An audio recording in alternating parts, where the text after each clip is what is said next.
నమస్తే, welcome to Leo. మనతో ఉన్నారు ఖమ్మం కార్పొరేషన్ డైరెక్టర్ అడుసుమల్లి శ్రీనివాస్ గారు. సార్ నమస్తే. నమస్కారం అండి. వైఎస్ జగన్మోహన్ రెడ్డి గారి పతనం అనేది మొదలైందని చెప్పుకోవాలి.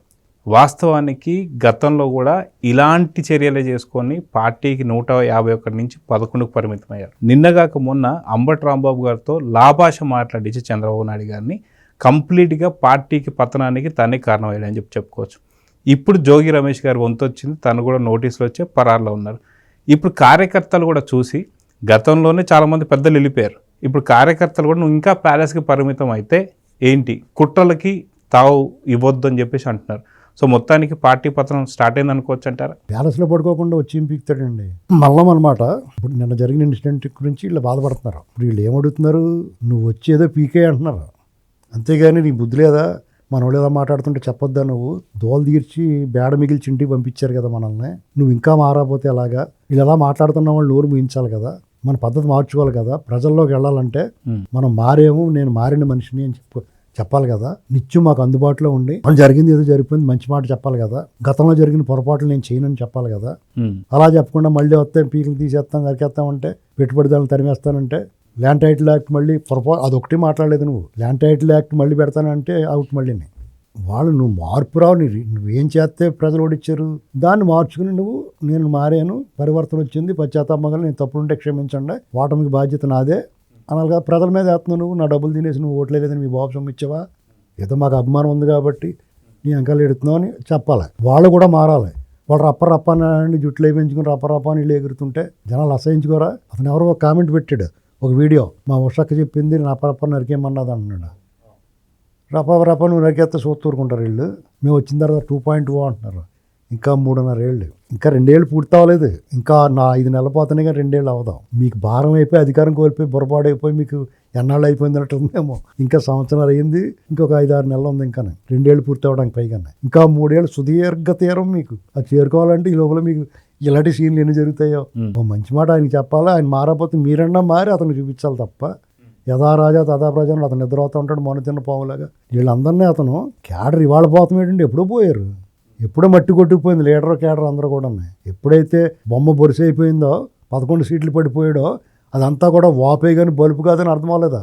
అతను వెనకాల ఉన్నది అంతా ఇదంతా ఫేక్, అది బతికే ఫేక్ కదా. ఆడేది ఫౌల్ గేమ్ కదా. అతను ఆ ఉన్న 2 పుంజుల మంది ఎవరో ఉన్నారో 40%లో 20% పథకాలు పోతాయేమో, మళ్ళీ వాళ్ళు వస్తారన్న అభద్రతాభావంతో వేసి ఉంటారు. వీళ్ళు అంతకన్నా బాగా ఎత్తున్నాడు, వద్దురా బాబు వీళ్ళే బాగున్నారు ప్రశాంతంగా ఉందనుకుంటున్నారు. అతను మ్యాక్సిమం 20-25% మించి ఉండదు, అది డ్రాప్ అయిపోద్ది. ఇప్పుడు అర్థమైందండి. అతను ముఖ్యమంత్రిగా పనికి రాలేదు, ప్రతిపక్ష నేతగా కూడా పనికి రావట్లా, కనీసం అసెంబ్లీకి రావట్లా. అతను వచ్చి మిమ్మల్ని ఏదో ఉద్ధరిస్తాడని ఎలాగ ఆశ పెట్టుకుంటున్నారు? వీళ్ళు అడగడం తప్పు అతన్ని. అర్థమైందా మీకు? అవునా కదా. ఇప్పుడు ఇక్కడ వీళ్ళు ఏం చెప్పాలి వాళ్ళ లీడర్లకి? నోరు మూసుకుని ఊరకుండా ఉత్తుపుని ఎందుకు తిడతారా, బూతులు అయ్యి అలా తిట్టబట్టే కదా ఇలాగ అడ్రస్ లేకుండా పోయాం. మీకు అలా మంచి చెడ్డ ఉందా? మీకు బుద్ధి లేదా? మీకు ఆ నెయ్యి కల్తీ ఏంటది, ఆ నకిలీ నెయ్యి వాడుతామేంటి? మీకు ఏం రోగం, మీకు ఏం లోటు? మిమ్మల్ని కప్పెట్టినంత డబ్బు ఉంది కదా, అందులో కక్కుర్తి పడాల్సిన అవసరం ఏముంది? ఆ స్వామికి అపచారం చేయాల్సిన, అప్రతిష్ట తీసుకురావాల్సిన పని ఏముంది మీకు? మంచి చెడ్డ లేదా మీకు? మనిజ్యాన్ని మెత్తలేదా అని దుబ్బులెట్టాలా? మనం అలా పెడతాం కదా ఈ పార్టీని, తెలుగుదేశం పార్టీ నాయకుల్ని. వాళ్ళు సరిగ్గా పని చేయకపోతే విమర్శించేస్తాం కదా. అదే కొంతమంది పెట్టిన పోస్టులో అది కూడా ఉంది సార్. ఏదైతే కల్తీ నెయ్యి గురించి మాట్లాడుతూనే అంబటి రాంబాబు, రోజా, పేర్ని నాని, జోగి రమేష్ ఇలాంటి వ్యక్తులు ఉంటే పార్టీ బాగుపడదు అని చెప్పి కొంత వాళ్ళు మంచి కార్యకర్తలు, పార్టీ నిజంగా శ్రేయోబులు అసలు వాళ్ళు. నిన్న సజ్జల రామకృష్ణారెడ్డి గారు కూడా అంబటి రాంబాబు ఇంటి దగ్గర ప్రెస్ మీట్ పెట్టి అక్కడ కూడా అంబటి రాంబాబు మాట్లాడింది తప్పు కాదన్నట్టుగా ఎక్కడ కూడా ఖండించలేదు. ఖండించకుండా అలా కదండి, వాళ్ళు అలా ఖండించలేకపోతే వాళ్ళు ఎందుకు మాట్లాడతారు? ఇప్పుడు టీడీపీ వాళ్ళు ఏం తప్పు చేశారండి? ఈ ఫ్లెక్సీలు చింపడానికి వెళ్ళారు వీళ్ళు. ఫ్లెక్సీలు ఎందుకు పెట్టారు? సిట్ రిపోర్ట్ వచ్చినా, అసలు అక్కడ నెయ్యే వాడలేదని తెలిసినా, ఒక రసాయనిక ద్రావకం వాడేదని తెలిసినా వీళ్ళు క్షమాపణ చెప్పమంటున్నారంటే వీళ్ళు ఏం చేయాలి? జంతుకోవు ఆ రిపోర్ట్ ఏ ల్యాబ్లో చేయించారు? గతంలో వీళ్ళు పనిచేసిన ల్యాబ్. వీళ్ళు పనిచేశారు, పైగా ఎక్యూజ్డ్ ఉన్నారు, అందులో వాళ్ళ బంధువులు ఉన్నారు. 34, 35, 36 ఎక్యూజ్డ్ అక్కడ. ఇప్పుడు ఈ దేశంలో పేరుకి కానీ ఎన్డీబీబీ ఆ రిపోర్ట్ గుజరాత్ నుంచి ఉన్నది, ఆ ల్యాబ్లో ఎందుకు ఇవ్వలేదు? 10% కొవ్వు ఉంటే మేము చెప్పలేము, 10 కొవ్వు ఉంటే ఎక్కువ వేడి చేస్తే తెలియదు, మా చేతులు ఎత్తేసి మాకు ఇంతే తెలుసు అన్నాడు. దాంట్లో ఎందుకు చేయించారు? ఇంక ల్యాబులు లేవా? సిట్లో కూడా వీళ్ళు మనుషులు దూరిపోయారు. ఆడ రిపోర్ట్ రాస్తాడు అనిల్ కుమార్ సింఘాల్, అతనికి ఏంటి సంబంధం? అతను వీళ్ళ బొమ్మాటకి అతను తలవపలేదని అతను తీసేసి జవహర్ రెడ్డిని తర్వాత ధర్మారెడ్డిని పెట్టిన యథేచ్ఛగా దెబ్బేశారు. ఇప్పుడు వాళ్ళని అతన్ని కూడా కలిపేసి రాసేశారు బొమ్మ. మరి సుబ్బారెడ్డి చైర్మన్గా ఉన్న బాధ్యత లేదా? ఇప్పుడు ఈ బిఆర్ నాయుడు గారిని తొక్కిసలాట జరిగితే నీదే బాధ్యత అన్నారు. కాగా చంద్రబాబు గారి బాధ్యత అన్నారు. ఏంటండి, అక్కడ రోడ్డు మీద శిల్పం పడి ఉంటే దానికి ఎవరో శిల్పి వాళ్ళ సైట్లో రోడ్డు మీద వాడేసిపోయాడు, అతని పని అవసరం లేదని, దానికి వీళ్ళని బాధ్యత అన్నాడు. ఎవరో మాంసం మొక్కలు అన్నం తింటున్నారని చెప్పేసి నాయుడు గారు ఇలా అన్నారు. కౌస్తుభ దగ్గర మందు బాటిల్స్ ఇళ్ళే పెట్టి ఆయన మీద నెట్టారు. అక్కడ ముంతాజ్ హోటల్ అని స్వామివారి అలిపిరి పాదాల దగ్గర ఆ సైటు వీళ్ళు ముంతాజ్ హోటల్ పర్మిషన్ ఇవ్వకూడదని చెప్పేసి వాళ్ళకి అన్యాయం చేయకుండా టూరిజం వాళ్ళ సైట్ ఇప్పించి ఈ సైట్ వీళ్ళు తీసుకున్నారు. దానికి మళ్ళీ నాయుడు గారి బాధ్యతలు అన్నారు. ఇన్నాటికి ఈయన సంబంధం లేని వాటికి ఈయన బాధ్యత అన్నప్పుడు ఇంత స్కామ్ చేసేసి ఆ బాధ్యత సుబ్బారెడ్డికి ఉండదా, కరుణాకర్ రెడ్డికి ఉండదా? ఇంత అడ్డగోలుగా మాట్లాడుతున్నప్పుడు వీళ్ళు వాళ్ళ నోట్లో నోరు ఎట్టలేక వీళ్ళు ఫ్లెక్సీలు వేసుకుని ప్రజలకు చెప్పుకుంటున్నారు. ఓరు బాబు ఇదిగో ఇంత దుర్మార్గం చేశారు, మహాపాపం, కల్తీ నిజం, మహాపాపం చేశారు వీళ్ళు అని చెప్పి ఫ్లెక్సీ వేసుకున్నారు. నువ్వు కూడా అది మహాపాపం కాదు, మేము అలాంటి వాళ్ళమే, నేను అలాంటి పింకీ అంటారు కదా, మేము అలాగే దుబ్బేస్తాం, మేము దొంగోళ్ళం అని చెప్పి నువ్వు పెట్టుకో ఫ్లెక్సీ. అంతే, దాన్ని చింపడానికి వెళ్ళటం ఏంటి? ఎన్ని వేల గుండెలు ఉండాలి? అధికారంలో ఉన్నవాళ్ళు, అధికార పార్టీకి సంబంధించిన వాళ్ళు ఫ్లెక్సీ వేస్తే నీకు ఎన్ని వేల గుండెలు ఉంటే వెళ్తావు? నీకు తెంపరతనం ఏంటది? ఆ పొగరమోతనం ఏంటి?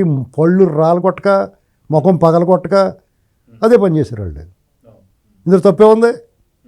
భరించారు, సహించారు. నువ్వు చేసిన గాయం సొలుపుతూ ఉంది. ఇంకా నీ సంవత్సరాల నుంచి ఆ గాయం తగ్గుద్దేమో అని చూశారు. ఆ గాయం తగ్గకపోగా ఆ పుణ్యమే కారం చెల్తున్నారు. మీరు ఊరుకుంటారా? పోలీసులు కూడా ఏం చేస్తాం, మీరు ఫ్లెక్సీలు ఎట్టకండి అని చెప్తున్నారంట. మరి వాళ్ళకి ఎవరు చెప్పారో? ఫ్లెక్సీలు పెట్టుకుంటారో ప్రజాస్వామ్యతంగా, దాన్ని చింపడానికి వచ్చినట్టు ముడ్డి బాగలు కొట్టకుండా ఈయనలు పెట్టద్దు అంటారు వాళ్ళు. ఇదే అలుసు. వాళ్ళు ఏం మాట్లాడినా ఊరుకుంటుంటే వాళ్ళు చేతకందనం అనుకుంటున్నారు.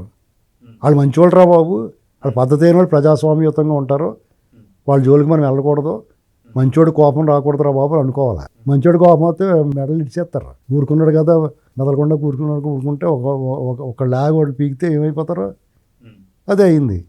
దానికి లబోదీపం చెప్తే వినరండి వీళ్ళు, కొడితే ఎడుతారు వీళ్ళు. వీళ్ళకి ఏ హక్కు లేదు.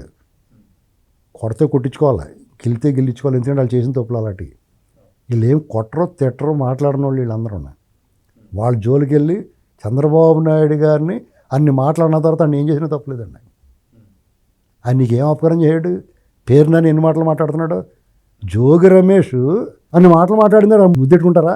నోరు మూసుకుని ఇంట్లో కూర్చోకుండా ఓవర్ యాక్షన్ చేస్తే ఎలా ఉంటుంది? నిజంగా నువ్వు ప్రతిపక్షంగా విధానపరంగా విమర్శలు చేయి, ఖచ్చితంగా చెయ్యి. వాళ్ళు తప్పు చేస్తున్నారో చెయ్యి, ఆధారాలతో చూపించు. ఇసుక లేదంటే మీరు ఫ్రీ అంటున్నారు కానీ ఇంత డబ్బు దొబ్బేస్తున్నారు వాళ్ళని చూపి పట్టుకోండి. ధాన్యం రైతులకు వస్తున్నాయి లేదు చూడు, రోడ్లు సరిగ్గా ఉన్నాయి లేదు, ఇవన్నీ చూడు. అడుగుతా ప్రతిపక్ష బాధ్యత, అది నీ డ్యూటీ.